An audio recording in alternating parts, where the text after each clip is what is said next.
everyone, this is Afsha, a teacher at Elizabeth High School and Junior College. Welcome back to my class. Today we are going to start our 6th unit from class 9th and the theme of our unit is freedom.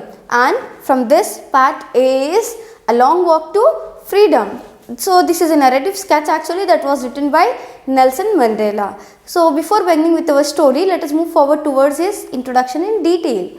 So Nelson Mandela, he was born on July 18, 1918 and he was the first South African president to be elected in a fully representative democratic election. So he was the first African president, South African president actually, and he is also considered as the father of Africa. Like we are having our father of our nation, right, like Mahatma Gandhi. So in the same way, father of Africa is none other than Nelson Mandela.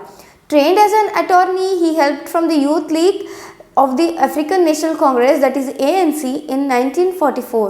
In 1961, he abandoned peaceful protest and became head of the ANC's new military wing. So his views were same as Mahatma Gandhi. He used to believe in peace and non-violence. Sentenced to life imprisonment in 1964, Mandela came to symbolize black political aspirations and was named head of the ANC after his release on February 11, 1990. So from 1964 till 1990, he was in jail. He was imprisoned. He and FW gained the Nobel Peace Prize for negotiating South Africa's peaceful transition to multiracial democracy. After the ANC victory in April 1994 elections, Mandela worked to ease racial tensions, court foreign investment and provide services to the victims of apartheid. So he was also awarded the Nobel Peace Prize. So it was a great honor actually. So that was all about our author. Now let us move forward towards our story, that is A Long Walk to Freedom. In life, every man has twin obligations. Obligations here refers to duties or responsibilities, we can say. Here it is saying that every man in his life will be having two obligations. What are they? Let us see that. Obligations to his family, to his parents, to his wife and children, and he has an obligation to his people, his community and his country. So every man will be having two obligations. One will be towards his family, that is father, mother, wives, husband or children, we can say, and the second will be for the community.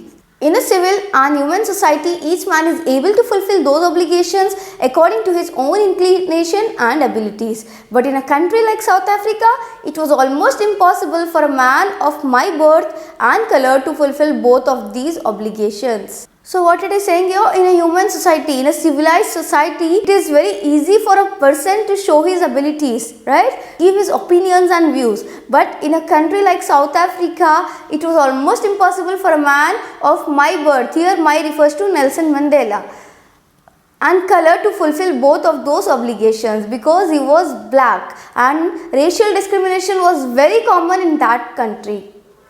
In South Africa, a man of color who attempted to live as a human being was punished and isolated. In South Africa, a man who tried to fulfill his duty to his people was inevitably ripped from his family and his home and was forced to live a life apart, a twilight existence of secrecy and rebellion. So it was a very strict country actually, where a man with color, that is black color, was having no rights. He was having no rights to give his opinions, to give his views, and he was having no rights to involve in the activities that is meant for the development of the society. I did not in the beginning choose to place my people above my family, but in attempting to serve my people, I found that I was prevented from fulfilling my obligations as a son, a brother, a father and a husband. So what it is saying here, I did not in the beginning choose to place my people above my family. So after some time, he treated the country, the community on the topper layers of his family even. He gave more importance to the community when compared to his family. I was not born with a hunger to be free. I was born free.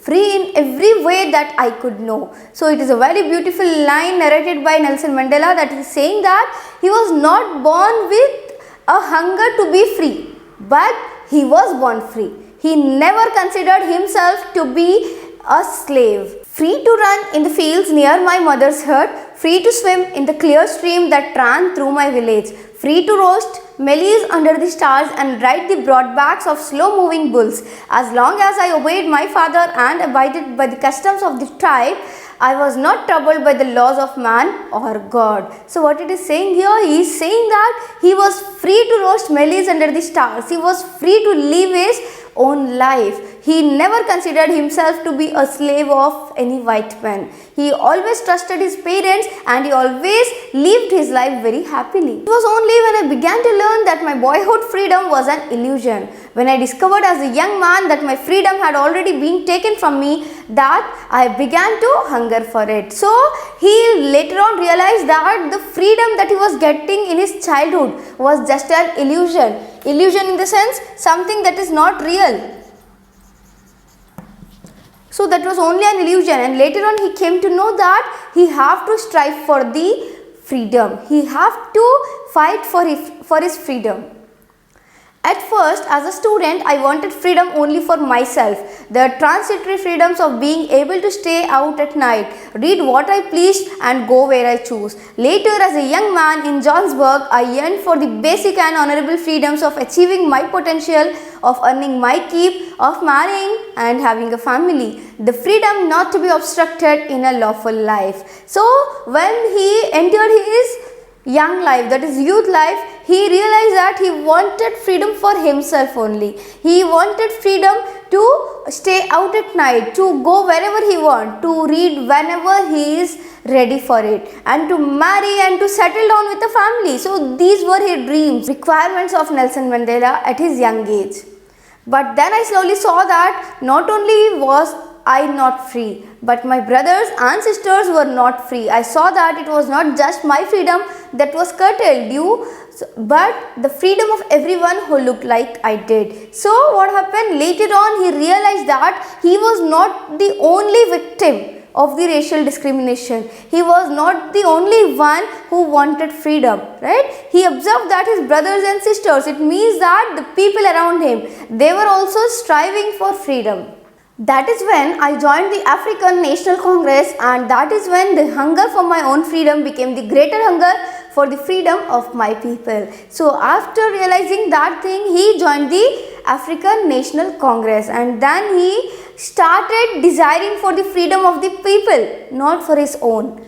It was this desire for the freedom of my people to live their lives with dignity and self-respect that animated my life, that transformed a frightened young man into a bold one, but that drove a law-abiding attorney to become a criminal, that turned a family-loving husband into a man without a home, that forced a life-loving man to live like a monk. So his dream changed him completely. So he was transformed into a bold person. Rather than being a frightened young man, he became bold. Then he turned himself from a family-loving husband into a man without a home, and that it also forced a life-loving man to live like a monk. I am no more virtuous or self-sacrificing than the next man, but I found that I could not even enjoy the poor and limited freedoms I was allowed when I knew my people were not free. Freedom is indivisible. The chains on any one of my people were the chains on all of them. The chains on all of my people were the chains on me. So it was his views that he always believed that not only himself but his brothers and sisters, that is the people around him, should also get free, right? I knew that the oppressor must be liberated just as surely as the oppressed. A man who takes away another man's freedom is a prisoner of hatred. He is locked behind the bars of prejudice and narrow-mindedness. So what it is saying here, not only the victims of the prejudice, but the oppressors who is ruling on the other people are also the victims actually. They are the victims of narrow-mindedness and hatred. I am not truly free if I am taking away someone else's freedom just as surely as I am not free when my freedom is taken from me. The oppressed and oppressor alike are robbed of their humanity. So he always believes that there should be peace and non-violence, and the oppressor even should not be punished. They should also be let free. So that was a beautiful lesson where Nelson Mandela shared his personal experience in the long walk to freedom for Africa. So that was all about our lesson. Let us stop it here itself and we will continue in our next class. Thank you.